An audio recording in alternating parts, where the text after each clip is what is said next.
From Colonel Sam Smith Park on the campus of Humber College in Toronto, Ontario, Canada, this is the 2024 AFL Transatlantic Cup. This is the 9th and penultimate day of this 10-day competition, and the finals for tomorrow have been set here at the Transatlantic Cup thanks to Payable apps. And we do, however, have one more day of matches for the teams that didn't make it to the final in this fifth and final game for each of the teams. It is the Great Britain Swans who lost to Ireland in the semi-final on Thursday, and Les Gaulois de la France, who finished third in Group B. My name is Brian Barish. Great to have your company. Peter Holden will be along in just a moment. Here's a look at the Payable apps key players of the game. Kate Franklin, who has led from the front in the 4 matches so far for Great Britain. She'll be around the football. And Emily Grossier for the French has been on ball a lot in the game so far. Look at our look at a moment in our their lives. Keys to the game for Great Britain. It'll be their time to experiment because essentially this is a free game for them. Be clean with the ball and, of course, finishing on a positive note after that loss to Ireland and take that going forward. As for France, they have to be able to not be afraid to kick the ball backwards and spread the field as much as they can, and, of course, use plenty of voice. Talk. First quarter is about to get underway, and here to get us started is Peter Holden. Thank you. Thank you very much, Brian, and a very good morning. And for those that might be going, geez, they sound a little bit frazzled this morning, we've discovered that Staples opens at 9 a.m. and our game starts at 9:30 a.m. when the commentators need to print their notes for the day. So a little bit of a hairy start for us, but there's nothing like a bit of adrenaline to get us going, and we need some adrenaline for this game. France and Great Britain, they've met each other before in AFL European Championships and nine-a-side at AFL Euro Cup. This is the first time that Great Britain and France meet in Canada. There's one for the history books. Less than a minute away from officially being underway. We'll be starting right on 9:30, which is an early start for the women. We normally have been starting at 10 o'clock for them throughout the tournament. We are playing 17.5-minute quarters with no added time on. Also coming up today in the women at 11:30 a.m. will be Colombia and France, and then a men constellation match happening at 1:30 p.m. between Colombia and Canada. Again, that's in the men. France and Great Britain will meet in the men's in a consolation match at 9:30 tomorrow morning. That, of course, is local time as the umpire now gets the hooter, and we are underway. And it's going to be one out in this contest by Freya Hibbard. Hibbard put it down to the advantage of the player in Emma Baker. Baker wants to go inside 50 with the kick. Oh, it's Nini McInerney. A shot at goal is away to the left-hand side. A little chat between boundary umpire and goal umpire here. We're having a conversation only 30 seconds into the contest. The goal umpire might have been out of position, and the signal is one behind. One behind for Great Britain there. One on the scoreboard. France yet to score, thanks to Payable apps. I was going to say it's a little too late to discuss the Tim Hortons order because the game's already started. Up on the far side now, Les Gaulois wearing the red jumpers, going from left to right towards the Visit Mississauga.ca, while Great Britain is kicking towards the Toronto City Centre end. With the football now is Kelleher. Has the football, sending this one inside the 50-meter arc. Bounces off of Apley, who had the football. It's the first time we've called her name, I believe, as the ball goes into the corner. Fanny Michon, who's been on the football a lot for France, going to pick this one up. And the ball goes out of bounds. Will have a boundary throw-in as it is inside the 50-meter arc. Or checked out, just emerging from the shadows there. In fact, it is going to be a free kick for France. They have it in their back left pocket, setting it up on the far side, and the ball bounces. It's a big booming bounce of some sort. Going to get picked up there by Simoneau, who has the football. And then looking to go out the back. Ball gets picked up, shuffled forward in. Big push and shove in there. And the umpire says it will be my ball on the wing position on the Lake Ontario side after almost 2 minutes, 1-0 Great Britain. And one out again by Freya Hibbard. Puts it into the agency of Hannah Leighton to pick up the football. Leighton goes long with the kick. Went over the head there, Kate Franklin. Massey chasing after the football, very close to the boundary line, and goes rolling and tumbling over the boundary line and out of bounds. And I did pick up some information from the Great Britain girls when we were at a CFL game last night.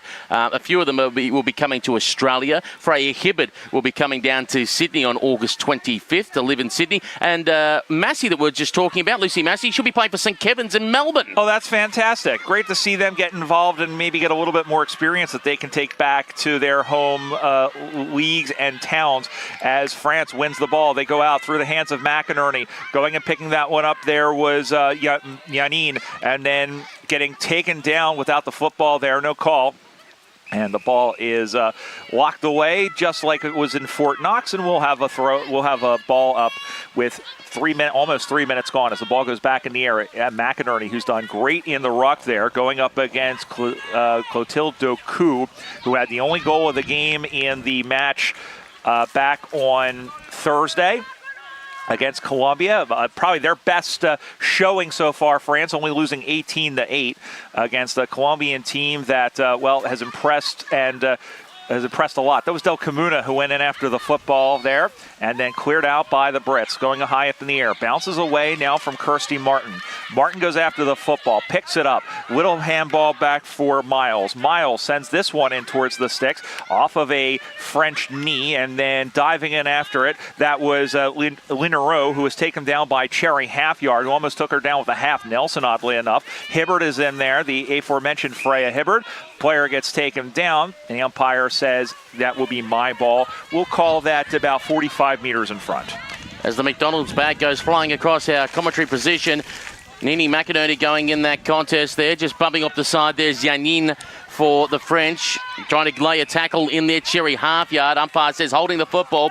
Free kick going the way of the Swans. They have it at the half-forward flank, either live broadcast side position. Cherry half-yard swings around on the boot and finds Athene McInerney. They call her Nini, not to be confused with Nini Chicken, which is a food franchise in Australia. Some good Korean chicken, by the way, there. And she'll be lining up for goal directly in front, 25 metres out. Nini McInerney. She was awarded Best on Ground honours in round 2 of the women's competition and does not miss. In fact, the goal umpire didn't even have to move. 1-1-7 Great Britain, France, no score. And we have just under 13 minutes remaining in this first term for Payable Apps. Of course, they're helping sports teams simplify fee collection through their Google add-ons, payableapps.com. One of the things I've really been impressed with a lot of these different players is their smarts, and that was a great play by McInerney to present and give and be available to take the mark. McInerney, I think, is one of those players that would not look out of place in a high-level regional side on the women's division and on the women's side in Australia, and maybe be good to see like a state league side or something along those lines. Maybe give her a nod. We're back in the middle once again. She's been in the ruck, McInerney, but it's been Hibbard who in the last game or so has done the ruck honors, and it will be a free kick, and it was a good tackle. And this is Lucy Massey. Massey wearing the helmet. They bring her around on the mark. She is near the center circle area. 6.5 minutes gone as this one is sent down the line, rather 5.5 minutes gone. The math is here's McInerney once again. This time goes out the right side of the boot, but this time the mustard came off the old hot dog, and that has gone out on the full. Free kick to France in their back right pocket, almost 6 minutes gone. Great Britain 7. France no score thanks to Payable Apps. Here's Peter Holden. Of course, we have the umpires mic'd up. Now, when you do hear the umpires yell out, you, and you're thinking, what's all that about? That's their communication to, if there's 2 or 3 umpires on the field, hitting to the other umpire up the field, you're in control of the play now. So as delay will bring the football back into play. Swings around on the breeze, the kick, trying to get the hands up in the air. Originally was Awona Williams, was taken away by Yanin. Her kick towards the halfback play position, taken away by Dr. Kate Franklin. She'll try and square it up towards the top of the goal square. Plenty of French players. Mad scramble going on. Lucy Neal tries to get in there for the Swans. Also on the bottom of the deck there is Emma Baker. And the umpire says, I'll take the football back, please, and call for a ball up. On the bottom of the pack there for the French was Apley. When you see Dr. Kate, I think of Dr. Kate Sear from the podcast, and with a great goal was Kaylee Almer, who came across and kicked the fantastic goal. Second of the game for Great Britain. They go to 2-13. France no score. And great job out of the hit out there, and was able to find Aylmer, who went across and kicked one across the body. So not only are they kicking them and finding their targets, but they're winning them out of the ruck contest as well. And I've also been reliably told that the captain, or co-captain should I say, of the Great Britain Swans, Kaylee Almer, along with the youngest player, Eleanor Giddies, went down to Kensington Kensington Market yesterday and got matching regrets. Sorry, I mean matching tattoos. I mean, we went there and bought a almost questionable umbrella a couple of days ago, but we won't go into that as the ball goes outside. So decisions were made as the ball was kicked into the middle of the ground now. Going to get sent in once again. By the way, it was the Outer Sanctum Cup podcast as Dr. Kate Sear and friends as the ball is once again marked by Nene McInerney. And McInerney really painting herself as a standout player on this Swans side. And she will go back now, looking for her second. French player on the mark doing some sways, and this one will come in short. It will bounce through for a behind. 2-2-14 Great Britain, no score France. 8 gone, first term. Nene McInerney is one of those players. I don't know if she's had the chance to go down to Australia yet, but just 26 years old, in the prime of her life, athletic, tall, has a long kick on her for goal, pretty accurate as well on most occasions, and you're thinking she could do well. She has a crack at it at the state league level in Australia in the VFLW or Sandford W as she misses to the right-hand side here for a minus score. That moves Great Britain on to 2-2-14. Great Britain 2-2-14. France no score. As the ball is now, they play that up on the far side out of the kick out. Everybody go chasing after it. Umpire says play on. And going after it again is Della Camuna, who stays after it. There's a rugby maul situation and getting taken down. And we will have a ball up as the Rucks nominate. As Peter mentioned, we were sitting in front of the British women last night at the Toronto Argonauts game, watching them defeat the Calgary Stampeders. And they seem to really enjoy it. Canadian football, it's a very interesting atmosphere. It's like an NFL game, but also almost like with a hint of a soccer crowd. There were also a lot of vuvuzelas. That's something that they don't like in the American soccer crowd. And something that felt like a 30 sing-along chant. Go, go, Argos. Yeah, that's their fight song. Every time they score, it's kind of like if you're in the States and, Fly Eagles Fly or Hail to the Commanders or whatever it is. And the ball, they're going to be, as they go downfield now, umpire says play on. Here comes France. Handball up over the top, looking for Michon. Michon goes up high, going to get knocked backwards by Martin for Great Britain. Going to stay after the football. They get tied up. Umpire crosses himself, and we'll have a ball up directly across. 7:40 to go, unofficially, first term in this final round for the women. As the ball gets knocked down, sending along, skitters across like a cockroach on the bathroom floor. Going to get picked up by McInerney. Going to get sent in. And left-footed kick on the way. It'll bounce, it'll skip, it'll go behind the stick. Another behind for Great Britain. Third minor for them. They go to 2-3-15. France no score. 7:15 to go. First term for Payable Apps. Here in this consolation match, day 9 action of 10 at the AFL Transatlantic Cup. Delay had the original kick in. Now you need up the line. Foot race is going to be on here. Oh, excellent little bump.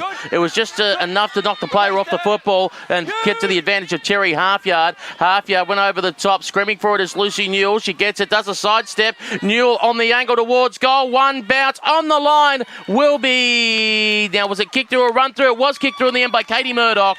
Katie Murdoch has her first for the day, and Great Britain just keep pulling away from France. They're 3-3-21. La Gauloise of France, no score. 6.5 minutes remaining in the first term, thanks to Payable Apps. And now you have to look at France and say, now we have to take some positives from this. And one thing that they do have to do, I think, is tighten them up, because Great Britain, what they're doing is really kind of running through the corridor there. And you see, they're not marking up as much when the ball is in the air. They have good ground pressure. That is one thing I will say for them. When the ball is on the ground, they're making the Swans win those ground balls. But the problem is that through the air, the Swans are reigning because, there are Swans. Running through once again, that's Hannah Layton right down Broad Street. One hops in, went to go and try and give the handball off, but not able to do that.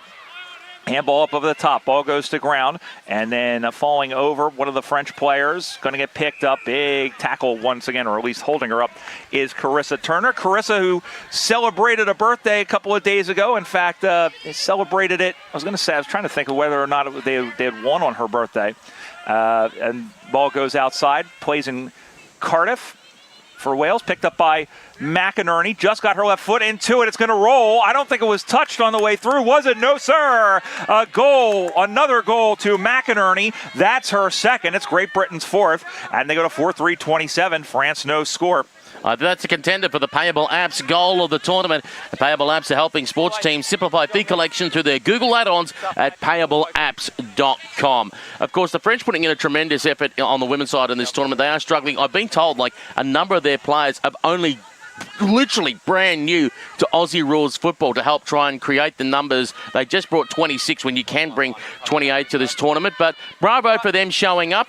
Germans, hello. To them showing up. I know there was a lot of talk that Germany would come to this competition. Unfortunately, they didn't. The French have showed up, and all they can do is get better by playing more football. As we see here, almost a mark for them at the centre-half back position. Ball goes out towards the centre wing. A little bit of soccer skills here, not wanting to go pick up the football, Lucy Neal. Ball on the deck, a little hand pass away by Deku. Was trying to get it to Gracilla. She couldn't pick up the football. Coming through there is Dr. Kate Franklin. I believe she is a doctor of aerospace engineering. She gets it to Nini McInerney. She's looking for 3.25. Nini McInerney is on fire.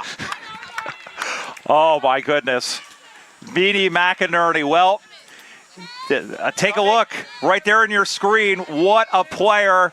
5-3-33 for France.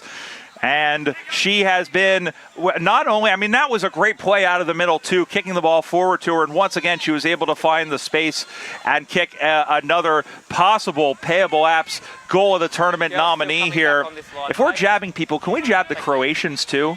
Because they thought about coming. They thought about coming. I know at least on the men's side. They hadn't nominated a women's team, but they were on the men's side considering coming. And they didn't. So we're going to elbow them in the ribs and say, next time you should come to You're this. missing out on the fun. What are you doing? As the ball goes back in the middle once again. Going to get knocked down again. That was Hibbard again once again. And here come the Brits again through and going and picking that one up is Murdoch. She has one. She runs her full measure. Didn't get the kick, let her down. However, Hibbard is there in the pocket. That was Turner who was in the ruck. Turn around and kicked. And that's another one. That's their sixth. And it's going to go to Turner. The moment you go chop out, you get 5 minutes in there. Goal to Great Britain. They go to 6-3-39. France no score. Carissa Turner chisels her name onto the spreadsheet. And that is the fourth goal kicker. Turner along with Murdoch and Aylmer to go with McInerney's 3. And Great Britain flexing their muscles here. Out front. Thank you. And as you said, Pete, at the beginning, as we said in our Either Live keys to the game, they wanted to have a positive finish, and so far they've done that. I might have to have a look back during the quarter-time break. It might have been Freya Hibbert that kicked that goal, but we'll have a confirmation for you during quarter-time. As the ball goes out towards the centre-back position, that's Alma, the co-captain for Great Britain, looking for Lucy Massey. Oh, nice catch in the breadbasket. Takes that one. Thought about the handball. Now looks to go with the kick up the line. She's got runners on here, trying to create space. Busting the gut and trying to get to the football here. Just bounced a bit awkwardly. Belmo pushed her way up the line. Now going in to get a kick is Kirsty Martin. Martin tries to centre the football, was looking for Nini McInerney. Was she being held? Yes, she was. And Nini McInerney's looking for a bag, looking for 4.25. And she might get it. Well, she might be 2 kicks from goal. Oh, no. What did I say? You should never doubt Nini McInerney as she goes in and finds Hibbard. And this for sure will be Hibbard. I was thinking it was either Hibbard or Stevens in front. We'll get confirmation for you. But here is Freya Hibbard. Plays for the Southeast London Giants. Left-footed kick. A lot of hands went up, but it was, in fact, touched. And through for a behind. So 6-4-40 for Great Britain. No score for France. Here on the Payable Apps scoreboard with just over a minute remaining here in this first term, and the umpire pulls out a free kick going the way of the French, and I think it might be with Fanny Michon there in the back pocket. Wants to go short with the pass. In fact, it was Gartia, and puts the teammate under all kinds of pressure. Ball, Nini McInerney, you can see just holding the hands up in the distance saying, isn't that holding the ball? The umpire said no, as Gallagher went after it for Great Britain. Couldn't get it out. Now squeezed out, trying to find Lizzie Toms. Toms now swings it towards the pocket. Intercept. in here for the French. Goes for a run. Puts it on the right boot. Awkward bouncing football. Bennett was coming through heavy traffic. Knocked it to advantage. Now here's the long kick over the pack. Foot race is going to be on here. Is it going to be shepherded through? It is touched on the line. Minor score. Great Britain 6-5-41. France no score. Under a minute remaining. They're queuing up, Pete. They really are. They said, "Oh, they said we're having a goal party. We'll bring the tea and cakes as the ball goes down." And they said we might even bring some Marmite too if that's your bag. And we'll have a ball up dead in front with just seconds to go here in this first term. And it's been all Swans, and that is that. Quarter time, and the scoreboard tells the story. Nene McInerney with 3 goals. Great Britain with 6, and at quarter time, it's the Great Britain Swans 6-5-41. No score for France, and we just want to tell you, we see Alizé Jarceil holding her left arm, and France already with a short bench may have lost another player. Yeah, got the ice pack on there. So, I mean, hopefully that might be just precautionary and it might be a bit of swelling and she might come back on. But, yeah, as we said, that they've been short on numbers all tournament. So that's going to just make a very difficult job even harder. Goal kickers at the moment unofficially at quarter time looks like this. We got 3 for McInerney, 1 to Elmer, 1 to Murdoch, and we gave 1 to Turner, but it may have been Hibbert. And we're going to get that checked out for you during the quarter time break. We're going to step aside and come right back for the second quarter of this one. You're watching the 2024 AFL Transatlantic Cup thanks to Payable Apps. Here, thanks to eThere Live. Great news, sports teams. Google Forms now accepts payments. The Payable Forms add-on allows for seamless integration of a digital checkout with your Google Forms. Setup is easy. Install the Payable Forms add-on. Link your payment provider, share, and get paid. Players can use Apple Pay, Google Pay, Visa, MasterCard, American Express, Discover, Cash App, Venmo, and more, streamlining the process for them, all while you stay organized with real-time updates. Registrations, uniforms, races, sponsorship, clinics, coaching, training, and classes. Keep it simple with Payable Forms.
Back here for the second quarter of this one between Great Britain and France at the 2024 AFL Transatlantic Cup, brought to you by Payable Apps here in beautiful Etobicoke on the campus of Humber College, Colonel Sam Smith Park. Great Britain all over France in the early going, up 41-0. Brian Barish alongside Peter Holden. And Pete, what does France have to do, if not to get back in the game, but perhaps maybe a shorter goal, maybe even win the quarter? I think it's about patience. I mean, they're being rushed into things. They're not hitting targets.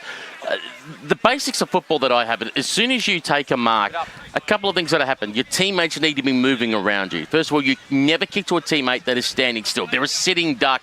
It allows too much time for an opponent to get across and try and punch the ball away. So what you're trying to do is you're looking to try and see where a player's moving to, and see who's got the space to move into, and then you kick it to that space for them to either run onto and try and run or take a mark. At the same time, again, France is very new to the game as well. It's about 360-degree vision.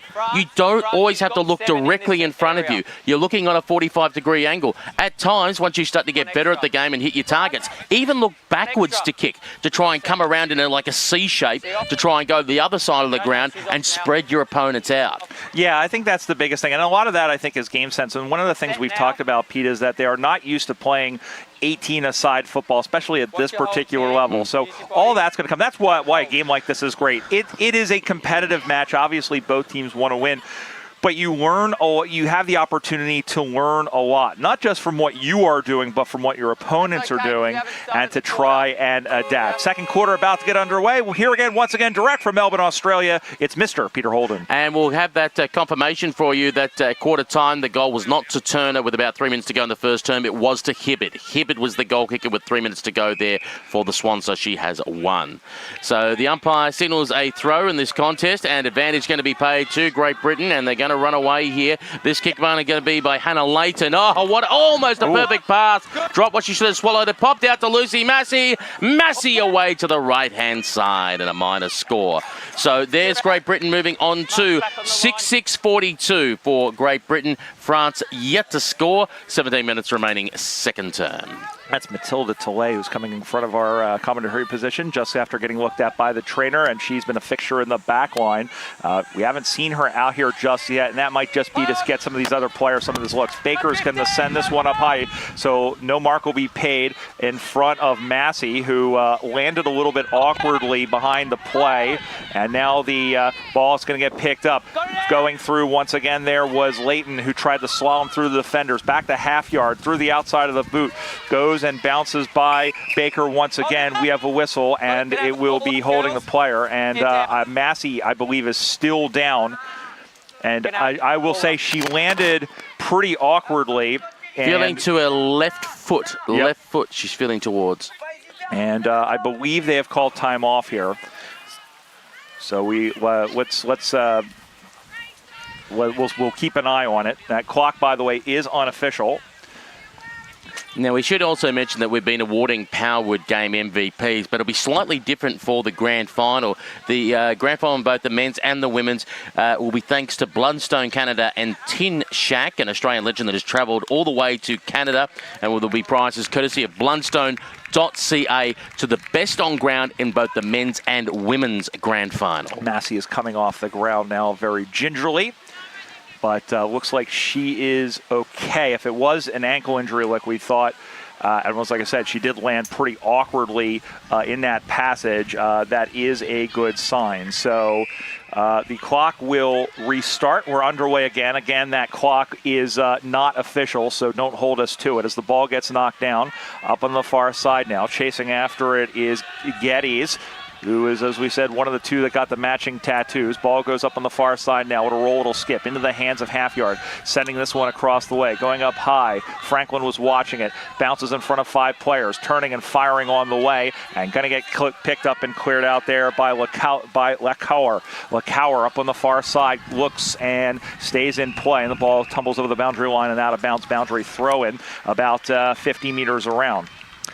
So we'll wait for the umpire to throw the football back in the end. We're going to the visit Mississauga.ca end of the ground for Great Britain for this quarter. The French going to left of screen, which is the Toronto City Centre. Ball back into play. Dribbling football. Just trying to put her head over it and get a hurried little kick away. Lignero was unsuccessful. Goes in for a crack at it with a tackle. Umpire's pulled out a free kick and says it's going the way of the British. And end up in the hands of Hannah Layton. She has the football about 60 metres out from home. Obviously way too far out to score. Looking for a lead on here. McInerney is running around the hotspot 25 metres out from goal. The lead being given by Lizzie Toms. Went over her head. Right out the back door. Plenty of French players here if they can try and work it out. Support being offered by Lacaror. Stolen by McInerney, but then knocked out of her hands. Trying to soccer it off the ground. Marie Ayin. She couldn't get the kick away. Ball still on the ground with support there.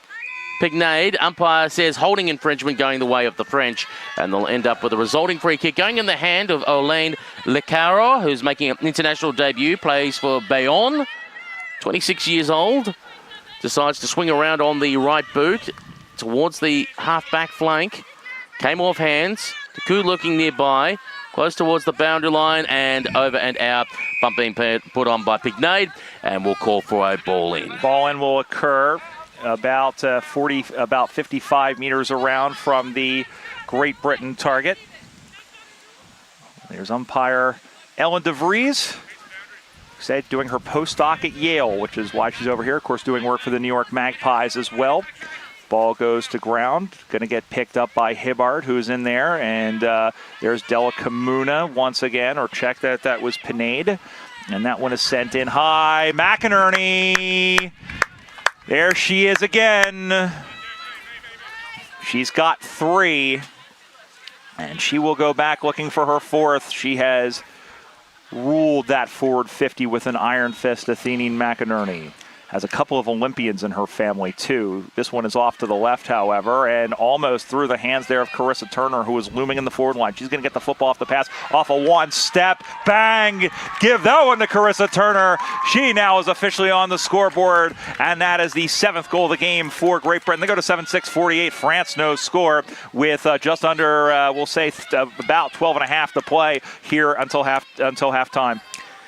And you're watching via AFL Canada's YouTube channel, production by There Live. They are the exclusive broadcast partner of the AFL Transatlantic Cup, and you can find them online, etherelive.com, if you've got a sporting event coming up that you want to have captured. And I just very quickly want to show my gratitude to Nathan and Adam and Mario and our camera folks, everybody who not only, what you're seeing these great pictures and everything, but I think all 4 of us, and that includes Pat and David, who you'll hear a little bit later on, so easy to work with. They've been a joy to work with over the past. You're going to get stuck working with anybody over the course of 10 days.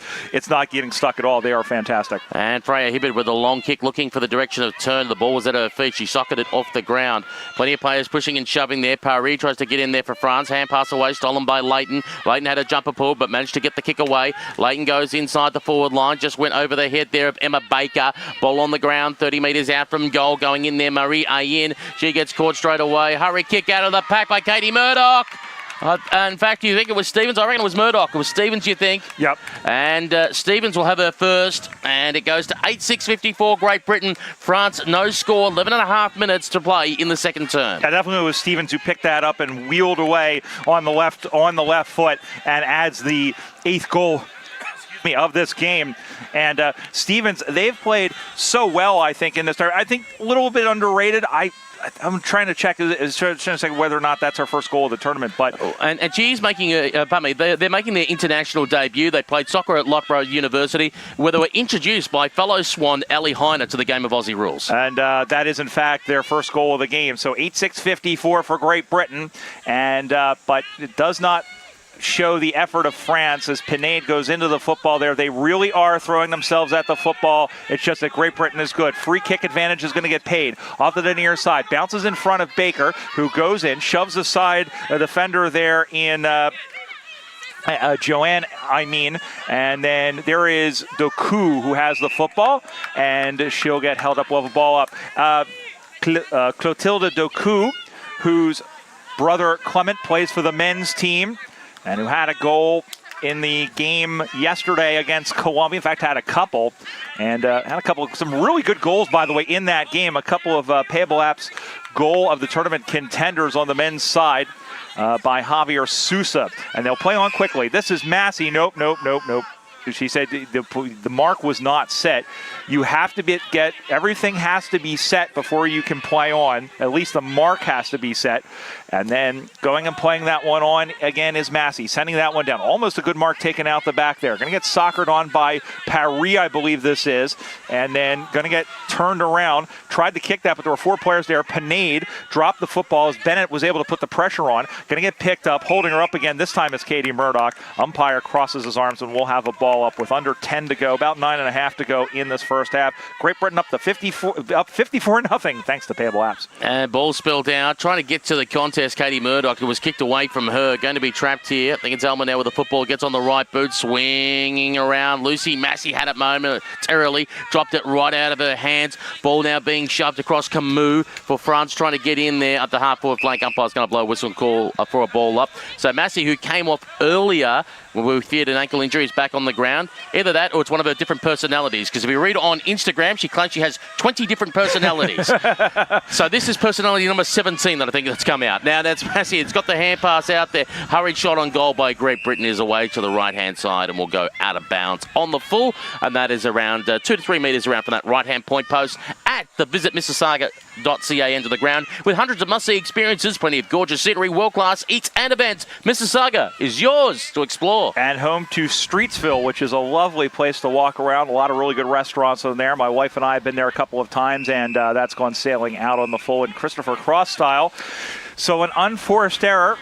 Now, it's going to be awarded a throw-in, because what happened was the player that kicked it out on the full, out in the full, didn't run into play. So that means throw-in. Thank you so much. All right, didn't see that there. So it'll be a boundary throw-in as the ball will come spinning back into play. Don't see that very often, even in international play, as the ball comes back into play. There is Doku once again in on the mark.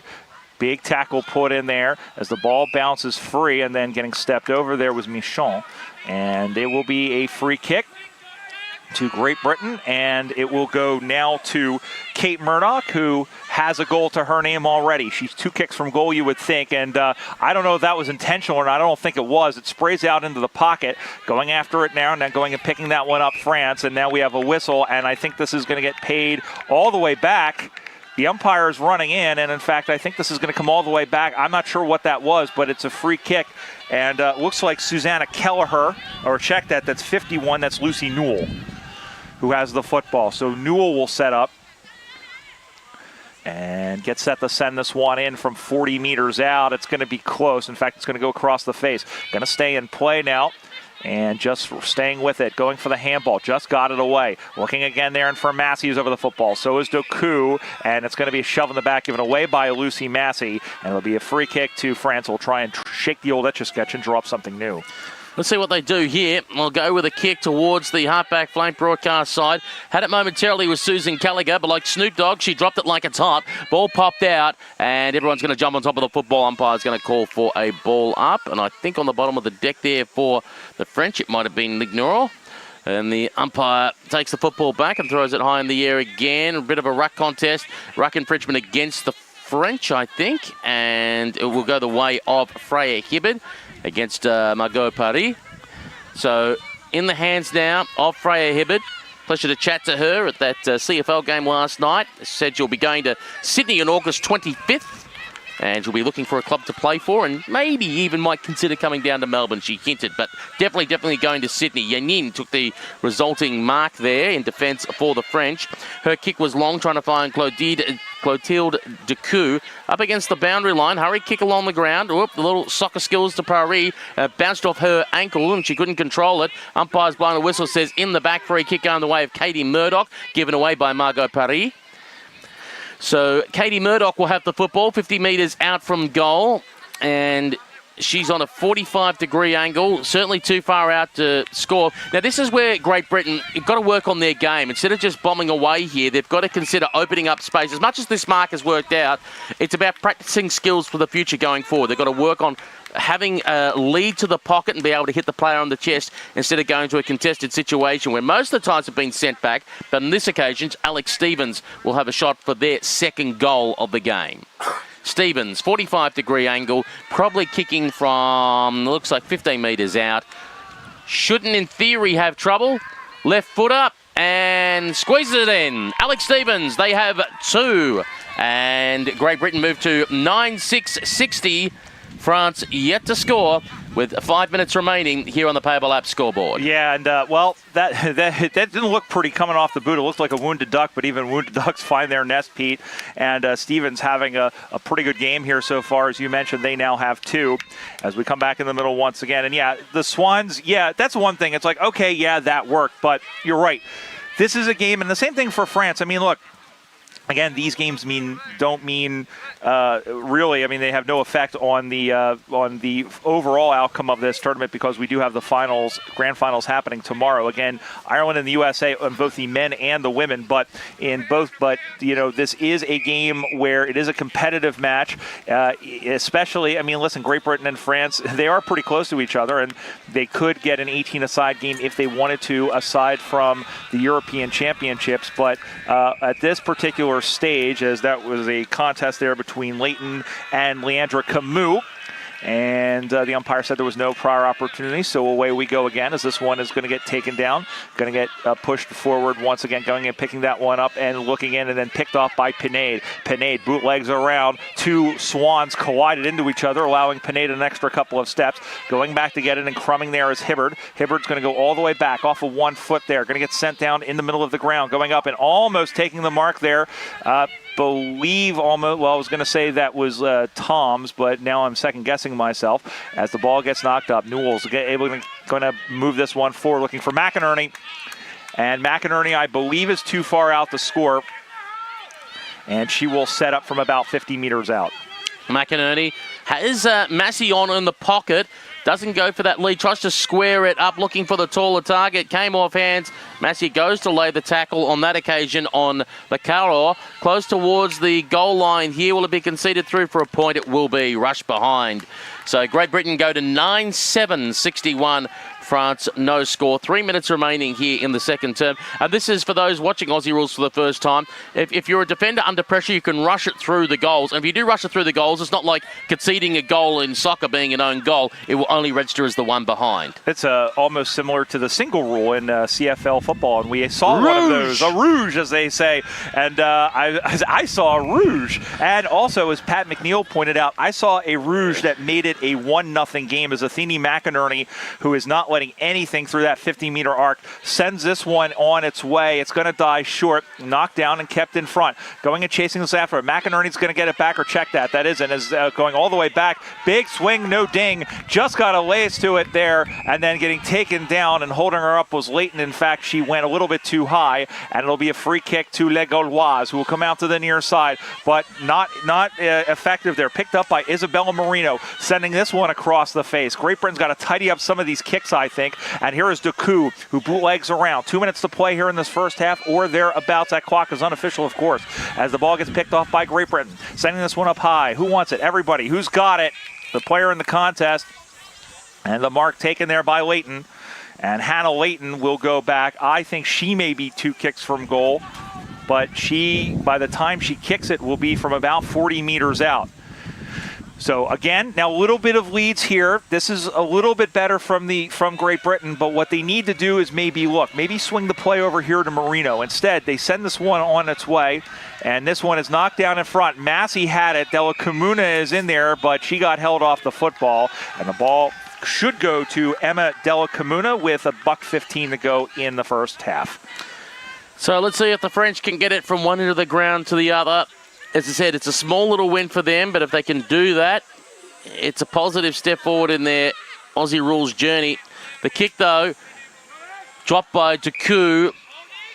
Brought down was Massey, and downfield free kick umpire saying Massey got brought down. The ball spilt maybe like 5 meters forward, so the actual mark itself will come 5 meters forward. Now, she has to give it to the player that was closest to when the whistle was blown. And that means having a shot on goal. Looks like it's going to be Emma Baker. Baker, the redhead from the Nottingham Scorpions, on a 45-degree angle. 15 metres out from goal. It was straight. The Breeze took it away to the left-hand side and was rushed through off hands in the end for a minus score. Great Britain 9-8-62. France no score. She ordered Aunt Becky's cookies for breakfast, I see. Look good coming out of the oven. Crumbled into a behind at the end. 62-0 is the score. Waning seconds of this first half. Out to the near side. It'll bounce. It'll skip. It'll hop. As we said, that clock is unofficial, so there may be some time on as the ball goes out of bounds. And we'll have a boundary throw-in. 9 goals, 8. And, of course, Athene McInerney with 3. Alex Stevens with 2. Leading the way. And I don't think they've been inside 50 at all in the game, and that will end the first half. Half time in this final round match for the two sides here in the 2024 AFL Transatlantic Cup, thanks to Payable Apps to your score. It's the Great Britain Swans, 9 goals, 8-62. Les Gauloises de la France, no score. And Pete, you know, France, like we said, they're making Great Britain earn the balls, especially when they have their backs to the wall, in a sense, in that back pocket, in the back line. They're making them earn their opportunities. And so that's what they're doing and what they need to work on. But as you mentioned, I think Great Britain, I think if you're Jason Hancock, you have to basically say what you've been saying.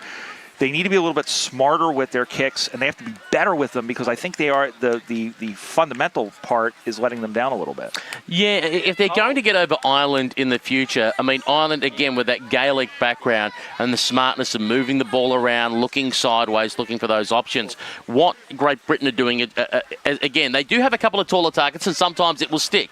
McInerney being one of the examples, and Turner taking a mark as well. But when you are bombing away, you are taking a risk, because the pack is going to be there. If it comes off hands, unless you've got the Rovers to sweep around, it's an opportunity for the defence to swoop in numbers, take a mark with a sweeper, and then try and kick the ball away. What you want to do when you've got plenty of time like this and everyone's camping in the goal square is talking about timing and leads in the pockets. Again, it's a consolation match. I don't want to say it's a meaningless game of football, but when you don't get to play 18-a-side that often, every game does mean something. And this is a chance, and they should be thinking about it in the second half, about those little things, about let's chip to the pocket, and if we're still too far out, let's look to go sideways again and open up some space to lead into. Let's start working on those little fundamentals. We've got 35 minutes of football. Let's plan for the future. Yeah, I mean, that's the thing, is that everything that you take from this particular weekend, you're going to go back. Not only you're going to take the knowledge and impart it upon your teammates and your home clubs and everything, but these women, we don't know when the next time there will be a tournament of this particular stature. Of course, we have the European Championships scheduled for next year that will happen for these two clubs, but you have to be able, you know, it's about improving yourself as an individual and improving yourself as a team, because many of these women are they're young enough to where they may have one, maybe two of these tournaments in them, provided nothing else worldly happens. But you're absolutely right. I mean, this is you know, I hate the term in for something like this consolation. It's a challenge match of some sort. You can spin it any way you want, but you're absolutely right. This is something that these players can use. And that's why I'm a big believer on when you look at the squads, and the average age for France is 28. Same with Great Britain, the average age is 28. You've got to look at the players that are in their early 20s, and you've got to get them into the game a lot more. Get them in the midfield, even if they're not a traditional midfielder. Get their hands on the ball a lot more, because why? They're your future going forward. Yeah. They're the players that good for the next Transatlantic Cup, European Championships, hopefully, maybe one day the International Cup back again. You need game time and a lot of disposals under the belt of those players, because they're going to be the ones that are going to be the leaders for the next generation coming through. Absolutely. We're going to step aside, come back for the second half. You're watching the 2024 AFL Transatlantic Cup thanks to Payable Apps, and here thanks to eThere Live.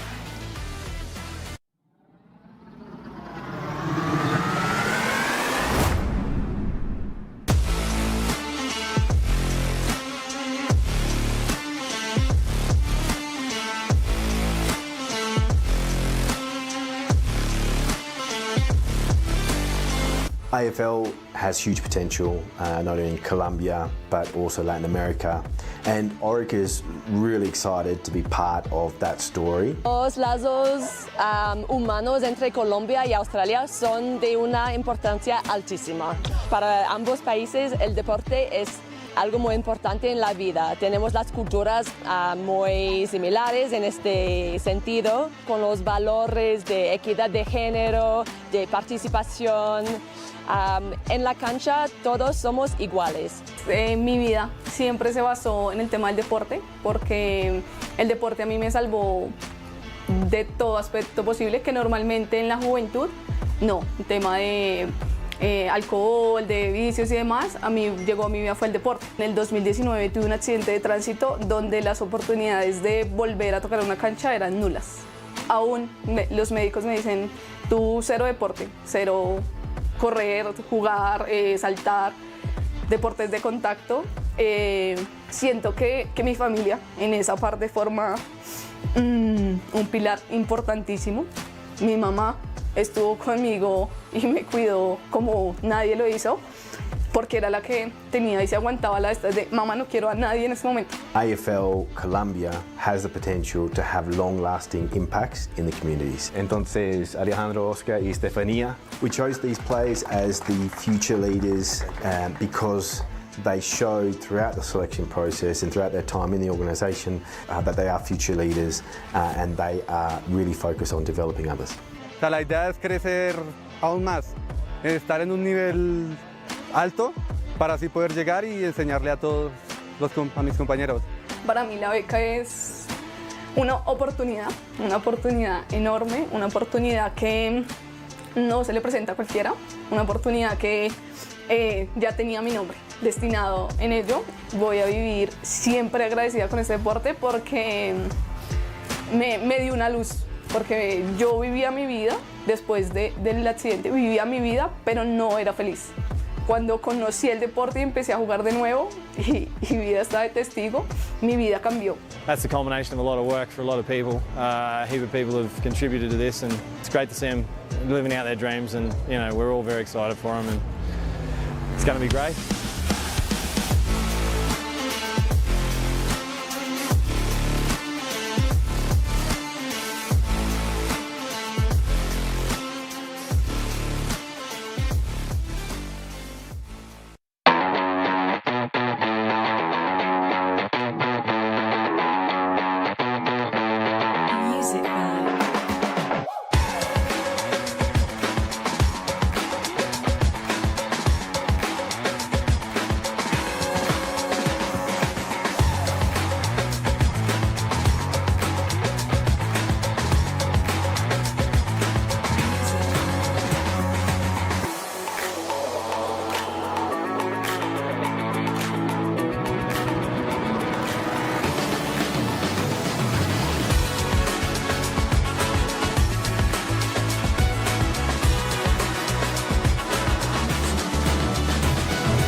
Great news, sports teams. Google Forms now accepts payments.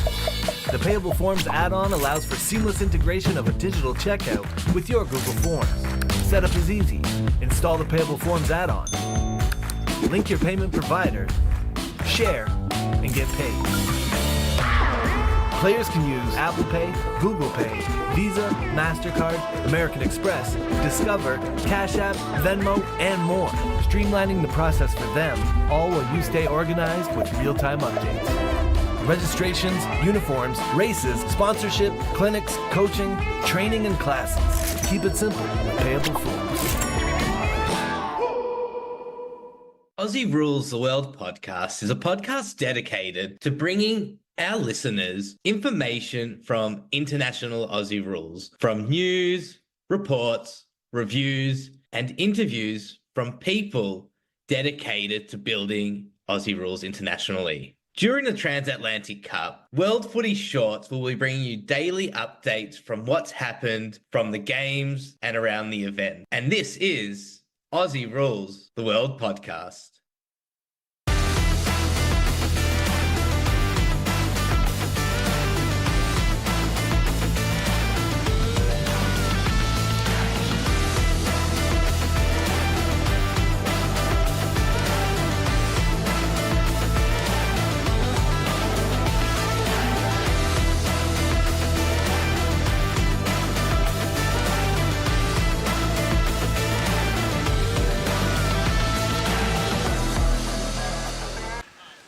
Back here at Colonel Sam Smith Park on the campus of Humber College in Toronto, Ontario, Canada, as we are here for the 9th and penultimate day of the 2024 AFL Transatlantic Cup, thanks to Payable Apps in this playoff round, so to speak, the final round of matches in the women's group. We'll have women's matches today and this one and the next one ahead of the final between the USA and Ireland tomorrow. And Great Britain leads France in this one 62-0. Third quarter about to get underway. Peter Holden alongside, he's Peter Holden. I'm Brian Barish. And the umpire is ready, and so are we. And here is the aforementioned Peter Holden. Umpire throws the ball high in the air. It's Hibbert that does the ruck work. Left-handed tap works okay. Ball hit the ground. Hibbert does the shepherding work as well. Newell wanted to try and get in there, extract the football over the top. Fanny Michon. Umpire blows the whistle and asks for the football back. Goal kick is up to half-time, by the way. Look like this. 3 from McInerney, 2 to Stevens. Singles to Turner, Hibbert, Murdoch and Alma for the British. Going through there is Newell, who socked the football off the ground. Magoo doing a little bit of holding on there. Umpire said it was okay. Trying to jump in and extract Joanne Amin. And the umpire again will take the football back, nearing the half-forward flank of the British on the Lake Ontario side of the ground. As the ball goes up in the air again, Hibbert brought the football to ground. Hands and knee stuff there by Susie Carr. Couldn't get out, flat tyre. And the umpire blows the whistle and says, I'll take the football back, please. Susie Carr, by the way, I think has my favorite story so far. Her dad, who's a big fan of Stoke City Football Club, was going to give her the initials SCFC, and her mother intervened and dropped the Fiona from the name. And, thank goodness, good sense prevailed. As going and turning around with this one, the ball goes out of bounds. We'll have a boundary throw-in up in that pocket. 62-0, Great Britain the lead. There is Matilda Tilley. You see her there, the number 33, now coming in on the ruck. She's done France has been under pressure most of this tournament. They've played most of the tournament in their defensive 50, and Tilley has done a great job of not only standing up and taking some of the marks, but also rebounding the ball and at least finding good outlet passes, as that was Duku in against Turner. Duku pushes the ball towards the boundary line. Going to get picked up there by Geddes. And then now it's up on the far side. Now here comes France trying to move the ball forward. They're kicking towards the visitmississauga.ca end. Turning it around was Newell, who sends it back towards the Toronto City Center end, which is to our left.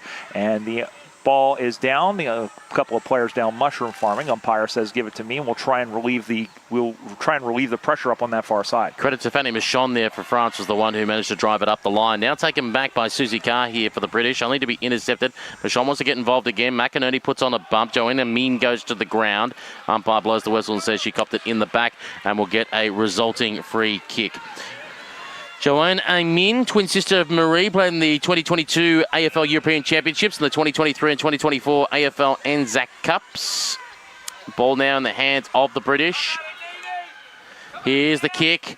Hibbert going up the line. Oh, that's a perfect pass. I think that's Turner that's got on the end of that. And Turner will now be on a 45-degree angle, kicking from about 35 metres out. Again, the British are going to left of screen, the Toronto City Centre end. The French are going to the right of screen, the visitmississauga.ca end of the ground. And I should mention she's holding the football thanks to the Australian High Commission to Canada, who have supplied the footballs for this tournament.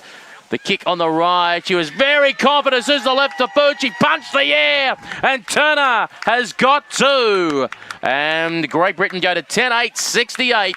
France, no score. Carissa Turner, the vice-captain on the side. She's out of Barry, Wales. Turned 25 just a few days ago. And represented Wales in badminton at the 2010 and 2014 Commonwealth Games. Vive la Comru. And I too am still chasing my dream of playing badminton in the 2008 Olympics. So there's that. Yeah, it's great. Is that a true fact? 2010 and 2014? Because I'm trying to do the math. That would make her 11. I think some of the cells on the spreadsheet got mixed up. That's right. Yeah, we've seen that, unfortunately, with a couple of the Great Britain players. So we beg your indulgence. I'm not going to throw any blame or anything on Peter Holden because, folks, not to peek behind the curtain too much, but this man has spent more time in Staples than, actual Staples, I think, putting these sheets and this information for us together as the ball is handed out now, and they're going to try and get quickly out of there, out the back. Ball goes to ground. Going to get by forward. Well, maybe. Hang on a second. If we're talking about badminton, then that might be possible. They have national championships there as the ball goes out of bounds and still in play, though. There's Tilley who goes and picks it up. Going to get harassed. Going to send this one back from whence it came. Goes up on the far side. Throwing her shoulder in there was Carr. Carr almost collared her opponent there. Going after it is Miles. And then sending this one towards the sticks. This is another goal. We'll keep an eye on it and tell you that it is going to believe that's a third for Stevens. We'll give that to Stevens. That's her third. And Great Britain 11-8, 74. France no score. So they're running away with this Great Britain, looking to beat the highest score. We might get Pat McNeil to do a little bit of research for us at some stage to point out what might be the highest score of the tournament that needs to be broken for the Transatlantic Cup. I know there was a 141, I believe, in there somewhere. And 12 minutes remaining in the third. I was going to say 149, I think, was the highest. But that's why we have Pat. So yes, we've got a research assistant, we can say, for this game. 159, was it? 149 is the highest score, so they'll be looking to try and break that. The French will be looking to try and obviously stop that, as giving the ball back to the umpire, Owina Williams. And we'll throw the football. Well, I was about to throw the football up in the air. So, I need some space. In fact, there's a play. Well, the player gone down.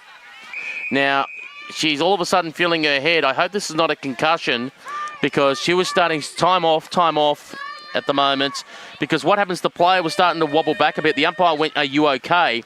She went and grabbed her head and then went immediately sat down on her backside involuntarily. In fact, they're getting her to lean down, so there may be a concussion concern for the French out there on their half-back flank. Yeah, that's not good. And the concussion protocol, concussions have been an issue here in Australian rules football. We are playing a contact sport. The rules are generally set up, and the umpires, by and large, do a really good job of protecting players, making sure that there is no needless head contact. Sometimes it can't be avoided, and we will have a bit of a delay here. I should explain, like, when we played the professional game, they allow that if a player has concussion, they say that they're ruled out for 12 days. Don't quote me on it, but I think it's 21 at grassroots level. When you ask what's the difference is that they go at the professional level, they've got the trained medical staff, they've got all the professionals, they've got the access to the high medical care to be able to look after the players and assess straight away and put them through a certain program, because they're full-time footballers. All they're thinking about is football, and they're measured every single day by the medical staff to make sure they're okay. Where at the grassroots level, it's a little bit of an honour system that you go, after you get checked out, that you go to your doctor. And, of course, you've got to do your job and whatever else you've got to do to make a living. So that's why the difference in days between when you have to sit out between professional and amateur football. Just checking the number here. Thanks to eThere Live for these pictures. And we're as we say, we're quite a ways away. And... yeah, I think maybe the 12 of Eleanor Lignaru. Well, we'll double check that. Let's get confirmation. That to be confirmed. Yes. Yeah, we will confirm that, and she is coming off the ground very slowly, and she is getting a hand from her worried and concerned teammates, and yeah, that's not a good sign. I imagine. Well, we've got the. As the Great Britain Swans, of course, as they have this entire tournament, showing a lot of class in applauding her, not only on the ground but on the sideline. She's probably going to come by us, Pete, so stand by for more information. We'll get you who that is. The British have been so classy and friendly in this tournament. I'm expecting tomorrow them to break out a high tea. They might. And listen, I said it when they played the U.S. I called them back in 2017 when they played the U.S. I was around them thinking of Laura Turner-Ramadan, Rania Turner-Ramadan, as time is back on once again. They are such a classy bunch, not only off the field but on the field. I mean, they take care. We saw a couple of instances where they came over and checked on the USA Freedom when there was a collision or something and there was a player down. They did the same thing. The U.S., I should say, did do the same thing. Play is on once again on that near side. As Peter is watching that. Off of the near side, Pete's trying to get an idea on the player. And going after it is Williams. Williams goes after the football, going to get turned back and sent this one down the line. Does stay in the field of play. Going in after and chasing it, but then getting done in by the hops there was Gonzalez Leyenda. Now getting sent back, but it's picked off by Doku, and it's off to the near side. And in fact, it is Marie Amin, who is the player who is down. She is off on the sideline now. They are doing that concussion test, and the ball is marked and back the other way. Will come the Swans of Great Britain. And taking the kick now on this occasion is Susie Carr. Wants to come inboard with the kick. Works out okay. Finding Lizzie Toms. Toms now moves it towards the half-forward flank on the Lake Ontario side of the ground. Running after the football to try and pick it up there is Kaylee Alma. Alma pumping it in long and strong to Freya Hibbard. Had her name written all over the football. Just regard the Sharon bit. Now gets quickly on the boot and now puts it straight over the goal umpire's hat. Brilliant, classy play there by Freya Hibbard. And I think Freya may have kicked a contender for the Payable app's mark and goal of the tournament. And she may be in the running. We've got a lot of players to pick from here, but is in the running for the Powerwood Game MVP. Of course, they are custom suppliers based in Western Canada. 12-8-80 for Great Britain, no score with 10 to play here in the third term. Brian Barish and Peter Holden here with you. And of course, we have 2 more games coming up. It's the same country matchup as Canada will play Colombia. It'll be the women's game coming up next. Peter Holden will have that with you, along with, remind me again, who are you calling the next game? I'll be calling with Pat McNeil in the next game. Yep. And then, of course, we'll have Pat and David Smith calling the final game. And on the men's side, again, Los Jaguares de Colombia and Canada, the Northern Light and the North Wind. Ball to be touched and we'll have a boundary throw in. Sorry, Pete. Yeah, sorry, I was about to say ball to be thrown in because you heard the umpire through the mic there just saying it is touched before it went over and out. Freya Hibbert is nominating to do the rucking here for Great Britain up against Margot Paris. Ball hit the ground. Michon came through, fired out the hand pass. Deku to it, couldn't quite control the football. She goes to ground. Being wrapped up quickly, Camus. Ball popped out. Umpire said no, 15. Little soccer skills off the ground. He's encouraging, saying good by France. Pignade moves it sideways. Still in heavy traffic. Pignade goes in to pick the football up again. Kicks it on the boot. Lizzie Toms gets back there for Great Britain. No 15 according to the umpire. Says he's got to play on. Swings it around towards the pocket. Awkward bouncing football there. Giddies tries to trap the football. The youngest player on the GB Swans team. Kicks it long. Hands up in the air by Freya Hibbert. Doesn't get one in the back. Going in there is Michon. Brings down to ground Freya Hibbert without the football. And she'll have the resulting free kick. But in a very difficult spot right in the pocket up against the trees. Yeah, but and it's interesting because she'll be kicking out of the shadows, so to speak. So here is Freya Hibbard, who has 2 to her name, and another one, very, very classy individual, part of this team. Left-footed kick is up on the way. Umpire says all clear. And the goal umpire, I believe that's Dan Estes from Chicago, Illinois. Veteran goal umpire of the USAFL. He sticks out one finger. 12-9-81 to no scores. You see Freya in your screen, 25 years of age. Again, playing her football for the Southeast London Giants, as this one is sent up the left back pocket. Punched free, claimed but no mark taken, and the umpire comes in and says we'll have a ball up, as there was no opportunity with 7:40 to go thereabouts. Of course, that's an unofficial clock, especially with the injury there. And we're just keeping an eye again on Marie Amin, who was taken down and who had taken off the ground with a head injury, as this one is chipped in off the right foot over the player there. There's McInerney learning once again. There is Tilley, and that was touched on the way through. It looked like it came off of McInerney's foot, but it was touched on the way through for the 10th behind of the game. 12-10-82, Great Britain, no score for France, and we've got 7 minutes to go here in the third term. The intercept mark here for Giddies by the British. Giddies now has it. She's been told to get back behind the mark and have a kick from about 35 metres out from goal. 50-metre penalty. 50-metre penalty for player going over the mark, so this will be a certain goal here for Eleanor Giddies. As we said, the youngest player on the British team. And she'll be just lining up now for her shot at goal directly in front. Eleanor Giddies, as we said, got the tattoo yesterday down in Kensington Market, and now she's got a memory of a goal on the scoreboard.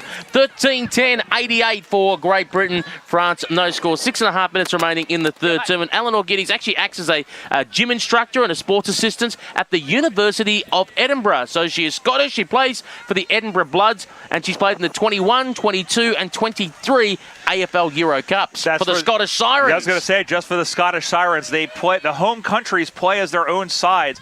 In that, of course, we have the Welsh Wyverns, the England Vixens on the women's side, and of course the Sirens. Taking a look at the record book real quick, the highest score in a major tournament, and of course the 2017 International Cup was the intercontinental debut for the Great Britain Swans. Their highest score was in their first ever game. It was against a very plucky Pakistan side. They won 142-0. And you want to talk about the class? I have great memories, and I know I think you called that game, Peter, and I remember you sticking in the microphone into the huddle there at the end. Both teams came together. There was a big circle, and I remember the coach, it may have been still Jason Hancock at the time, telling the Pakistan team, urging them to keep playing and keep learning, and we may see them in the AFL Asia Cup in a few months' time. And that will be in December in Vietnam, Ho Chi Minh City, for those that may be wanting to get along and check that out there. Going around and cleaning up there, Emma Brooks for the British, but she kicks the ball out of bounds. And a lasso free kick going the way of the French. And that might be in the way of Emily Chasse. Chasse has the football. She finds herself just outside the 50. Couple of steps. Kick up the line. Go to the visitmississauga.ca end. Went through the air. Fanny Michon comes in to lay a tackle. So the French looking to score a goal against the British and take away the Tim Horton donuts off the scoreboard. I can tell you, they're certainly not Honey Crullers. They didn't give me one when I ordered it the other day. Not happy, as coming away with it is Lizzie Toms. Toms goes up the line and coming out to try and meet the football is Lucy Newell, defensive side of centre wing. She elects to give off the hand pass. They go for a run again through Lizzie Toms, who's pushed up the ground. Bouncing football, has been trapped here, trying to knock it back, Margot Paris. She knocks the ball towards centre wing, cutting through like a hot knife through butter. There's Susie Carr. French send it back from whence it came. Oh, that's a good mark. And I think that might be Paris that's taken it forward of centre wing. And she has the football now, about 2 kicks from goal, maybe 3. She's about 85 meters from goal. Going to send this one in, dropped in front, almost taken down. Going after the football again was Lizzie Toms, the former Austin Crow. Ball's up on the far side now, and it is gone. It was no prior opportunity, or rather, there was prior opportunity. Free kick to France. This has been their best look so far in this match. Again, throw away the scorecard. All that matters here is trying to get it. If they can get a goal here, though, that would be fantastic. Going in front and going all the way back and turning around. There was Miles. She was taken down and spilled the football. Going to get picked up. Looking to go backwards and forward. Sending that one again. Chugging after it. The football there was Green.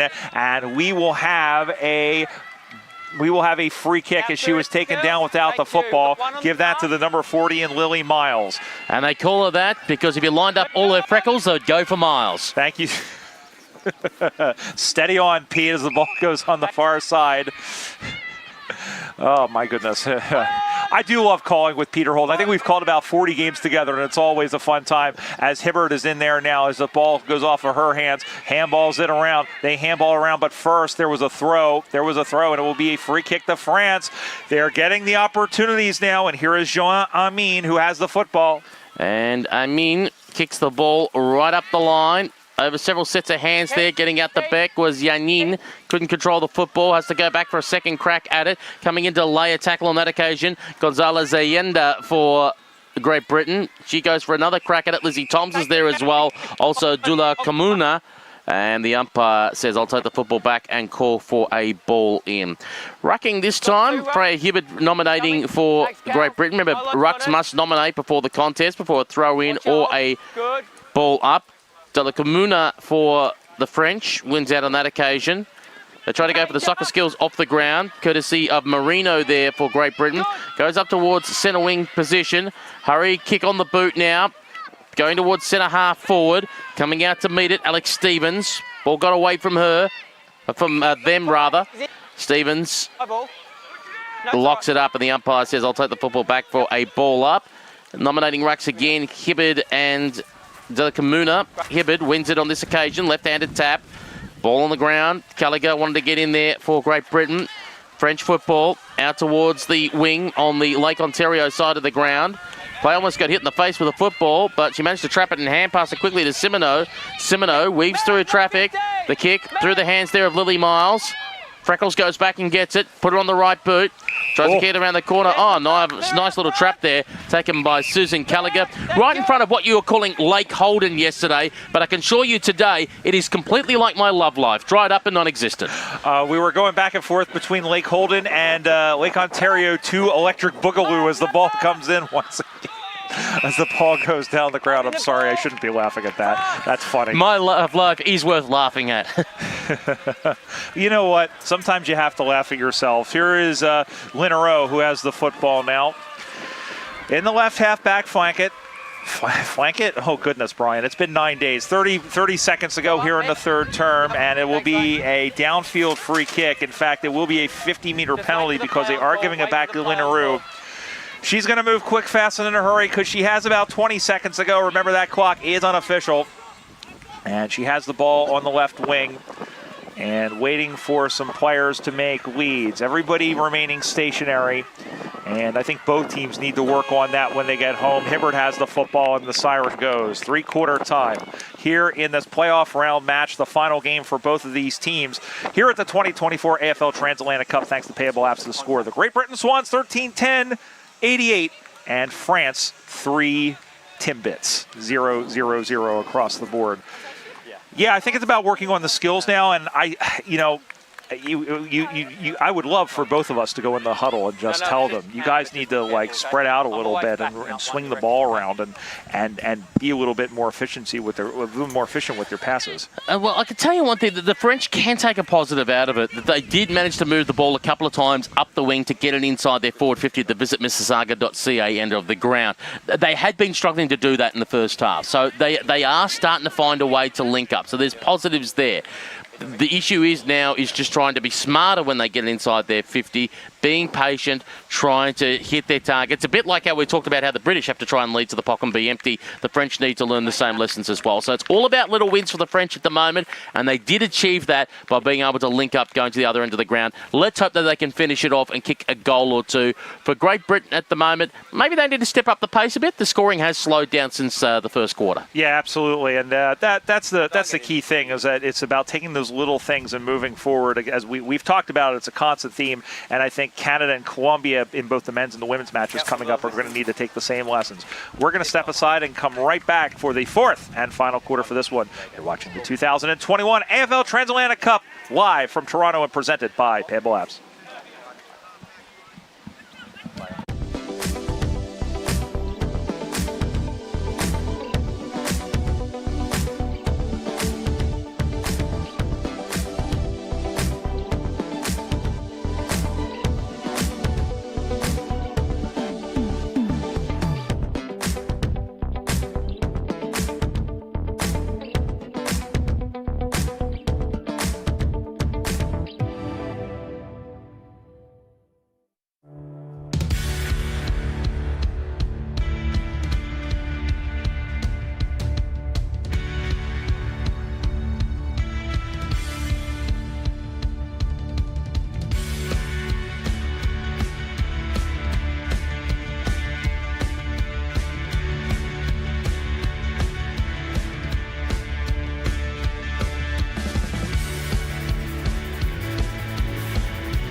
Great news, sports teams. Google Forms now accepts payments.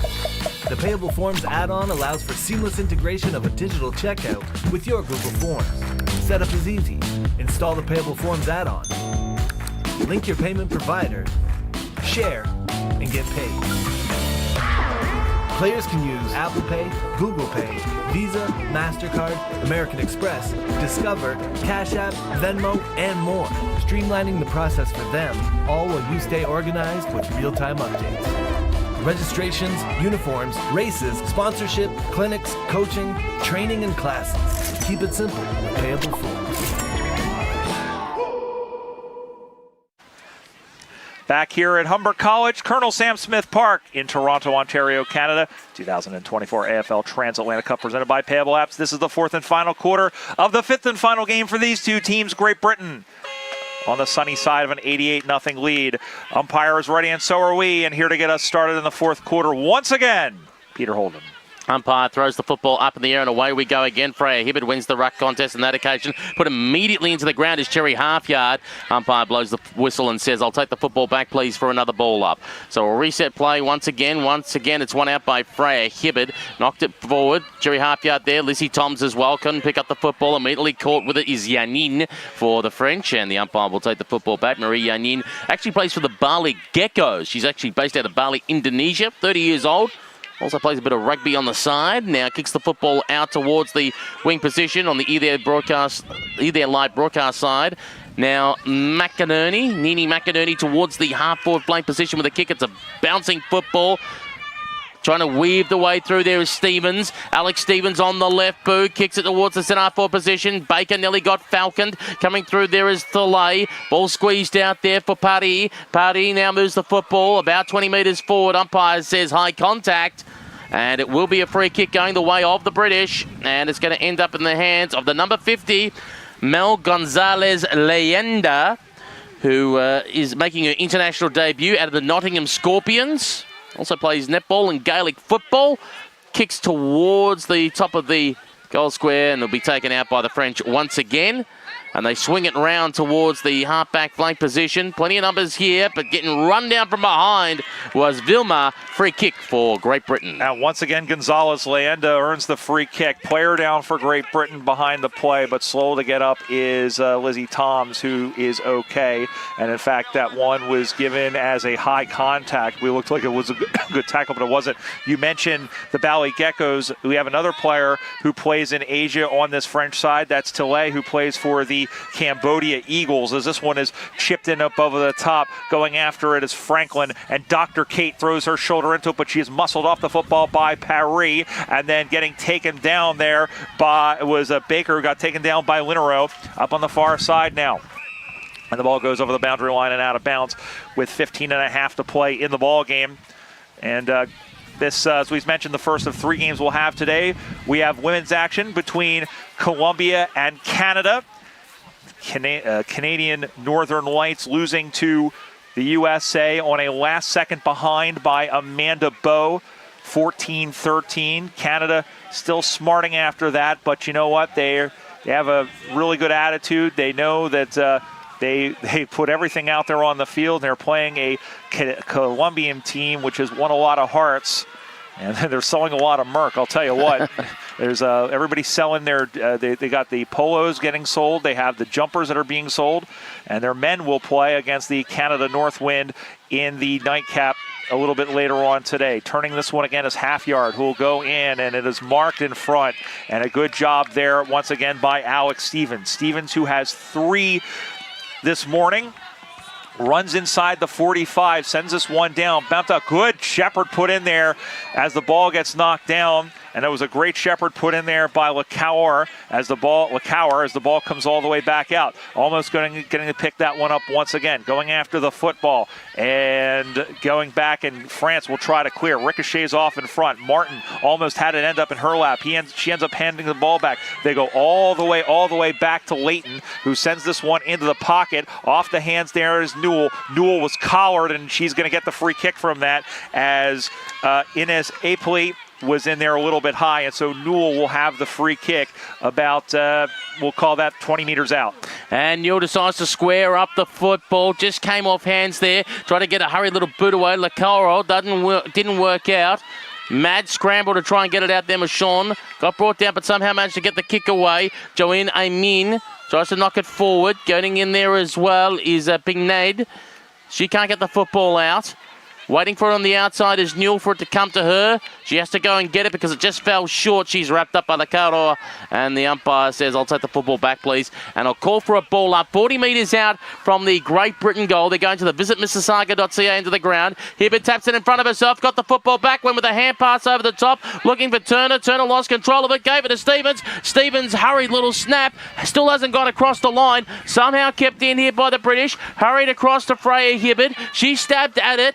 Britain put boot to ball, still at the top of the goal square here for the Swans, and the big nade for France will kind of relieve the pressure for now. Off to the far side, the two number 4s coming together in Williams and Gaultier as the ball comes up on the far side now and going up to get it again. There is Franklin going after the football. She's down on her knees with a tackle, and we'll have a ball up. It'll occur on the outer side boundary. 12:30 to go in the ball game as the ball is tossed to the heavens. Hibbard once again putting her name in for a possible Powerwood MVP of the game performance, and there was a whistle and a free kick. It will come all the way back, and it will go the way of Great Britain as the ball will come in. The wind starting to pick up. It is swirling a little bit now, heading towards the Toronto end, which is not the way that Great Britain are heading. They're heading towards the Visit Mississauga end.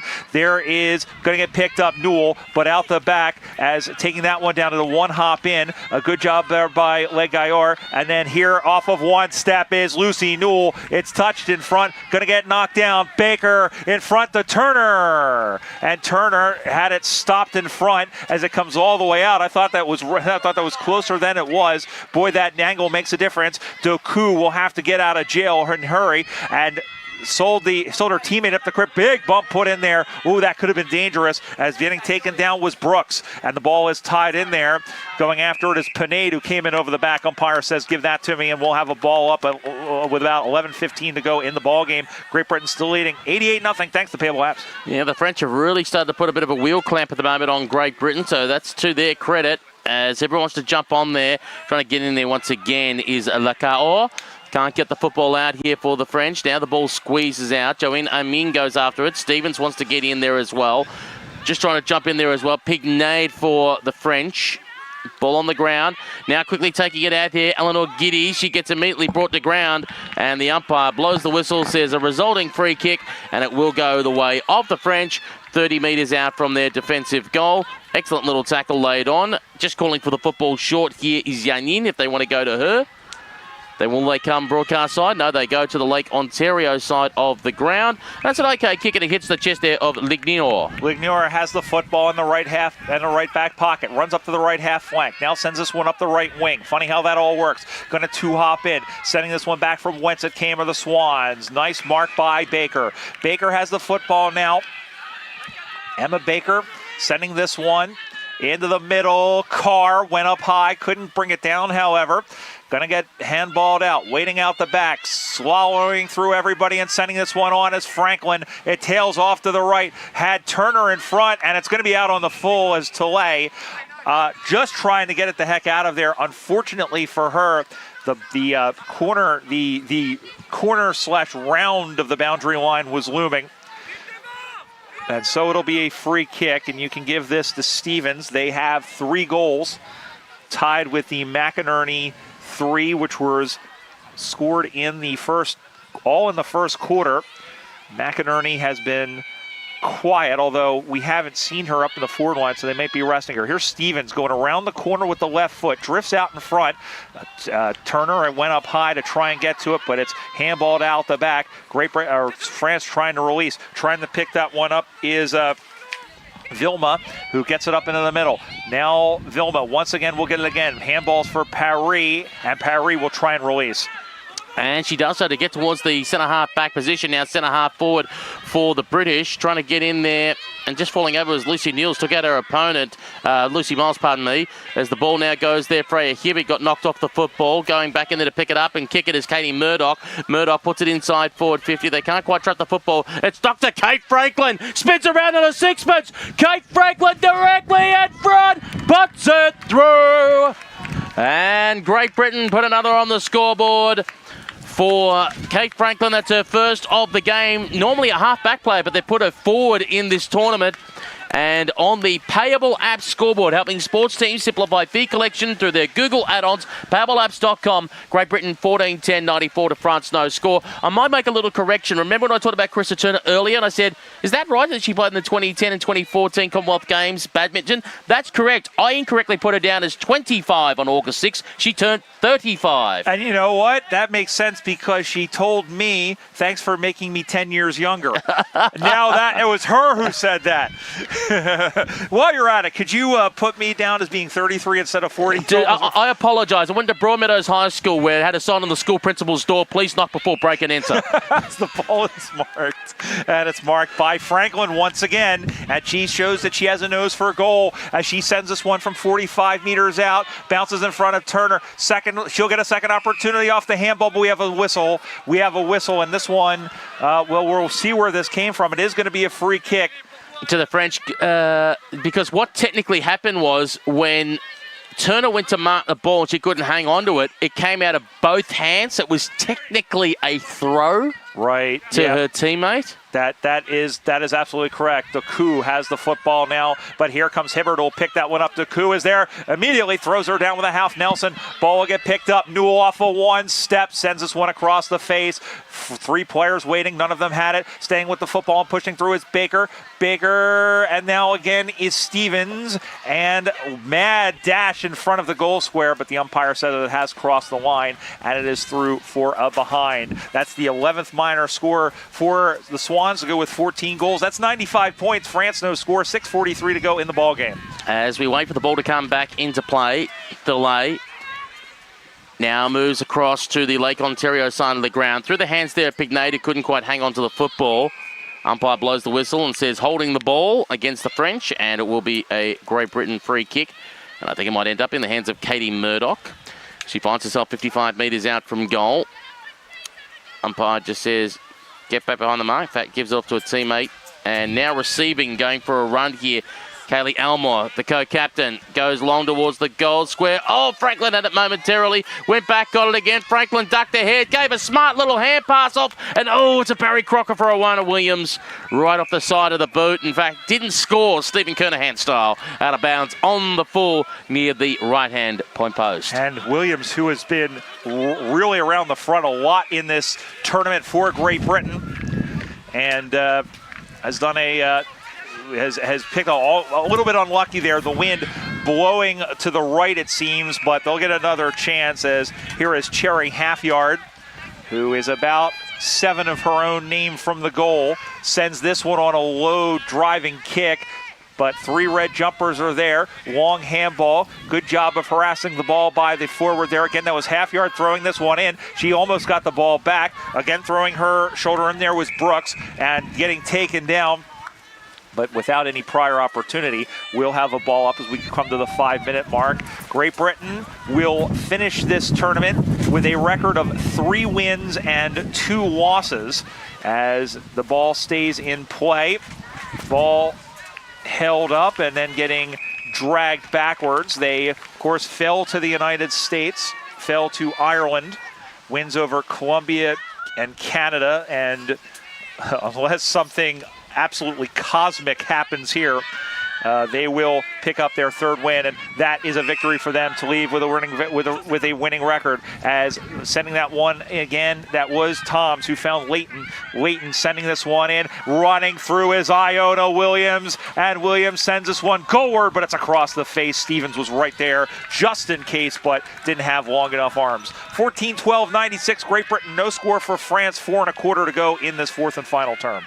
Thanks to the Payable Apps Company for sponsoring the scoreboard. They're helping sports teams simplify fee collection through their Google add-ons. PayableApps.com. Umpire blows the whistle and says it's going to be a French free kick here. And they'll have the ball on the half-back flank, just in front of the GB coaching bench. And they kick long up the line. Trying to mark the football there as Ouvry went through her hands. Being trapped there was Lizzie Toms, had to give off the hand pass, went through Hannah Leighton. Leighton wanted to go inside 50 with a kick and intercept mark here once again for the French. Here's the kick up the line, in front of our broadcast position. Over the head there, Fanny Michon. Manon Yenin had it momentarily. She gets wrapped up, and once again we'll call for a ball up with 3.5 minutes remaining right in front of our eThere live broadcast position. Coming up at 11:30 a.m. Toronto time. Another consolation match in the women's pool. It is Colombia versus Canada, meeting for the first ever time in 18-a-side at the international level. Yanin gets pinned for holding the football. Free kick going to the one and only Lily Miles, and Miles of Freckles. Lily Miles with the football, gets on the right boot, goes up the line inside 50 with the kick, just came off hands. They swarm into the pack. That is, Kate Franklin can't quite get it out. Umpire blows the whistle. Says, I'll take the football back, please, and call for another ball up. And it'll be Emma Baker who earned the ball up, and once again it is Turner who knocks the ball forward. Turner and Hibbert have been platooning in the ruck, and right at the knees of Hannah Layton. Layton has the football now. We'll spray this one out to the into the pocket. Who wants it? And there's Hibbert. Hello. And Freya Hibbert takes the mark. She's going to need to come around. Yeah, she was going out on way too far of an angle. So Hibbert, who has 2. And can Great Britain crack 3 figures? The kick is up on the way. It's coming around, but it didn't come around enough. Stayed in play. Going to get knocked backwards. Baker is in there keeping vigil. Ball gets soccered out to the far side, and it's going to be a handball all the way back. Good job there by the French, as both both Linarou and Doku were in there swarming around, and it is Clotilde Doku who has earned the free kick. She has been their best player across this entire tournament for my money, and she earns a free kick and bangs it up the far side. And that's what she does. Through the hands, though, of Nini McInerney, had it momentarily. She's going to be all over the top there of Ouvry. The umpire will blow the whistle and call for a ball up. I want to give a shout-out to a few Swans that used to play in the 2017 AFL International Cup that we had the pleasure of meeting, that not on the Swan side anymore. I think of Stacey Hughes out of Scotland that played in the forward line there. Very dangerous forward. Alex and Danny Salter. Frankie Hocking, who I have the pleasure of calling AFLW with now, because she now lives in Geelong in Victoria. Frankie was massive for GB in their finals campaign back in 2017. And Laura and Rania Turner Ramadan. And when I say when you marry a redhead, you win at life, Laura certainly did. And with Rania, they've got 2 little daughters who hopefully maybe in 16, 17 years' time might be running around for the Swans. Absolutely. And think about Zoe Rowe as well, who is a longtime member of the Scottish side as well. Plays up there, and in fact, I called that. In fact, Frankie Hocking, if I remember correctly, kicked the winning goal in that USA Great Britain encounter for 3rd place. An absolute thriller on a gray day in Melbourne, alongside Matthew Cox, who has gone along to, shall we say, slightly greener pastures, calling AFL and AFLW for SEN in Melbourne. And the ball is out of bounds. 30 seconds to go, and for France, no matter what happens, they can hold their heads high because they have brought a lot of spirit and flair to this tournament, as has the Swans. As they go to the near side, getting knocked down, Baker couldn't get first in front. Going and spinning that one around with Simoneau. Goes into the middle of the ground now. Bounces in front for Miles, and kicks this one out to the near side. Baker in a one-on-one contest. Ball goes out of bounds right in front of us. It was touched, and there it is. And Great Britain, much the best in this final game. And as I could say, a humble bow to both teams for putting on 5 magnificently spirited performances over the course of the last 9 days. Didn't go France's way during the course of this tournament. They finished 0-5 and unfortunately could not crack the scoreboard. But you know what? There are a lot of really good things they can take on. We'll give you the final score. Great Britain Swans, 14-12-96. No score for France. Yeah, I instantly saw the French players hugging there. Like, just for example, Decoux and Bignade right in front of us hugging now they are. I think it's more of a sense of relief. We got through the tournament. It's been tough for the sides. Let's not kid ourselves. It's a 10-day tournament, but realistically, it's 5 games in 9 days that they've had to play. It's been a tough learning experience for the French in their first ever 18-a-side tournament. As we said, they had players virtually playing Aussie rules for the first time in their side to try and make up their squad of 26. But, you know, they played well. They played in good spirit and they can hold their heads high. And for Great Britain, they finished strong, 96-point victory here today. Yes, they're obviously bitterly disappointed they couldn't beat Ireland in the semi-final and get through to the grand final stage. But again, the Great Britain Swans, they've got the players. For my money, they have got the players that if we do bring back an international cup to go far, as we've talked about, it's little things in their systems that they've got to try and work on and get that structure right and hit their targets and learn about how to spread their opponents out that could make them dangerous. They've got the players, they've just got to work a little bit more on the game plan. Yeah, they really do. And we've been talking the entire time, especially inside 50. They have to work on spreading a little bit. They really have to swing to the wings a little bit more. And I think think they could be. I mean, look, they were showing promises of it. They came very close to pipping Ireland in that semifinal game.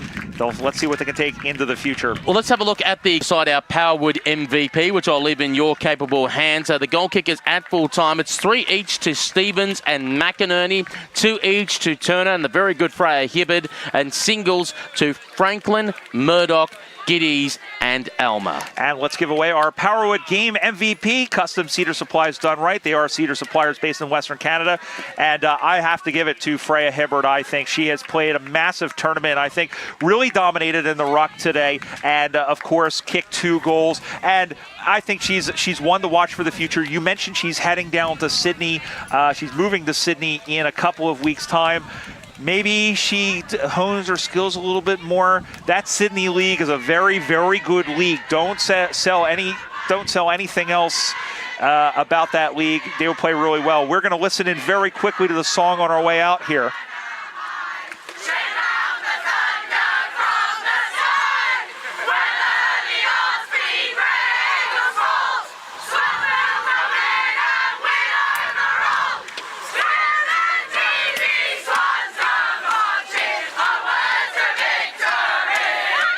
Yes, there it is. The Swans singing their song. 96 point winners, 14-12, 96 to France, no score.